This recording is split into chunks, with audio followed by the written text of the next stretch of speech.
So hello guys, आज आपण चाललो साखरपुड्याला. आपल्या सोबतीला कोण कोण आहे? मोठ्याई, छोटी आत्या, नजी नंदाई न हो या आपल्या गावातले बारीक बारीक सबस्क्रायबर लय भारी पोरं आहेत हो. गाडीला सेल मारून निघलो साखरपुड्याला गावाला. आतमध्ये एंट्री मारतात आपल्याला आपला मित्र भेटला, तो म्हणजे आरू. मग काय ऐकतो का, गेलो ज्यूस पिवाला. आता यो आमचा ओमकार आल्यापासून 4 ग्लास ज्यूस पिलाय. आता यो माझ्या जोडीला 5वा पण पितो. ओमकारचा लय कठीण काम या. दो बाई दोन होता बाई आलेत आमच्या गावातले 2 सुपरस्टार. न बाजूला बसलेला होता अखंड अख्खा आमचा गाव. नंतर एंट्री झाली नवरीची आणि नवरदेवाची, म्हणजे आमच्या ताईची आणि भाऊजीची. न साखरपुडा ते एकदम मस्त झाला. जसा साखरपुडा झाला तसा आमच्या गावातल्या पोरांनी पेड्यांवर जोड घेतली. त्यांना बोललो तुम्ही पेड्यांवर घ्या, मी जेवणावर घेतो. बघायला गेलो तर लय मोठी रांग होती. आता बसायचा कुठे, मग बाजूला लक्ष गेला. बघता होता आमच्या गावाचे सगळे लेडीज इथं जेवायला बसल्या होत्या. त्यांना विचारला जेवण कसं झालंय, तर ते बोलतात जेवण पण 1 नंबर झालाय ना, साखरपुडा पण 1 नंबर झालाय. जेवण करून लगेच निघलो, कारण आपल्याला गावाचे आज आपल्या मित्राच्या हल्दी ना. आता ही पोरा बघता ना तुम्ही, अशी चालतात जसं किती मोठे बाई आहेत ना, किती नाही. आज आहेत आपल्या अक्षय दादाच्या हल्दी. जाऊन अक्षय दादाची भेट घेतली ना, अक्षय दादाला कॉंग्रॅच्युलेशन केला. कॉंग्रॅच्युलेशन करून लगेच निघलो,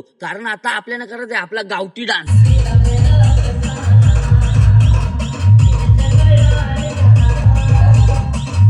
चला आजच्या दिवसातला एक साखरपुडा आणि एक हळद खाऊन आजच्या ब्लॉगला करतो एंड. आता घरी जाऊन पत्रिका चेक करतो, उद्या कोणची हळद आहे. चला टाटा, आंब्याचा बाटा. पुन्हा भेटू नवीन ब्लॉग मध्ये. आपल्या चॅनलला तवर तक तुम्ही सबस्क्राईब करून ठेवा हो.